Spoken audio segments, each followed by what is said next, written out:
talaga ang husay at karisma ng hip-hop group na BINI kung saan nakatanggap na naman ito ng recognition nang maging bahagi sila sa 12 Rising Girl Groups ng Grammy website. Wow! Kahit na grabe na ang global domination ng K-pop groups, di pa naman naiitsapwera ang P-pop. Oh. Talbo, Diba? gumagawa na rin sila ng ano, ha? Nagkaroon ng follow-up ang SB19 na talaga namang nire-recognize na rin sa ibang bansa. Yes. Diba? Tapos nasundan pa nitong BINI. BINI, Ibig sabihin talaga hindi lang tayo nakachamba. Meron na talaga tayong pambato. Yes, Kung diba? tanggap na rin ang P-pop sa ibang bansa, na gaya ng pagtanggap ng mga Pinoy sa K-pop dito sa atin. Grabe tayo, Talagang diba? pang-international na Yan. talaga ang BINI, ang SB19. Alam mo, nakakalungkot. Ano ba Bakit? yung nalungkot Si friendship? Charis, no? Sobrang nalungkot ako. Ay, sa oo. kanya, no? Idol ni Siya Mildred. talaga ang Oo naman. Siya talaga ang nakapenetrate talaga Na ng abroad. bongga sa international scene. Di ba, naging ano siya, na-interview siya ni David, ano ba to? Mga Mirans. Hindi, puso mo. David. David Licango. Ay, David, and it's David Foster. David Foster. At saka, in fairness kay, ano ba to? Sino ba yung babae? Naging tomboy? Ellen DeGeneres. Ganun ba? Ayun! Ellen DeGeneres, at saka nag-ano siya sa opera. Oo, Diba? kay Oprah. Nag-opera na si Charis.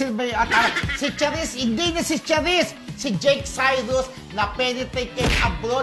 Nag-guest na siya kay Oprah ano yung babaeng isa? At Oprah! saka De Beneses. Tsaka kay Ellen na lang. Oo, Ellen. para ano. Isipin mo, sinasayang ka. Kaya lang, hindi natin masisisi Hindi si ako Charis makasalita, kung yun ang choice niya ay maging isa ng lalaki. Ulitin mo nga, Diba? Ellen. Ellen DeGeneres. Ellen DeGeneres. Ellen DeGeneres. At saka si Oprah, nag-guest na siya. At saka, kung Oprah. ako nagmamanis. Oprah. Hindi ko alam ang pinili mo. Winfrey. Pero in fairness, naging manager ni Charis, etong si David, di ba? David Ang ganda na Forster. ng career niya, sayang, di ba? At ang nakakatuwa pa kay Charis, napunta tayo kay Charis. Kasi nanginayin po kami sa career ni Charis. Naka-join si Mariah Carey. Kung doon ako nagkakamali. Ay, hindi! Honest Si Celine Dion. Si Celine Dion, di ba? Naka-join na si Celine Dion, yung Saan nanggaling si Alice Dixon? Celine. Ano ba yan? Hindi. Kasi, di ba, nakakatuwa na nanghinayin tayo sa career ni Charis. Pero Grabe, gusto mo, sayang. balik tayo sa BINI. Ang BINI, nape-penetrate na rin yung ibang bansa. Kaya proud na proud tayong mga Pinoy sa Sana BINI. tuloy-tuloy na ang SB19, ang BINI, o kahit na sino pang local artist natin, no?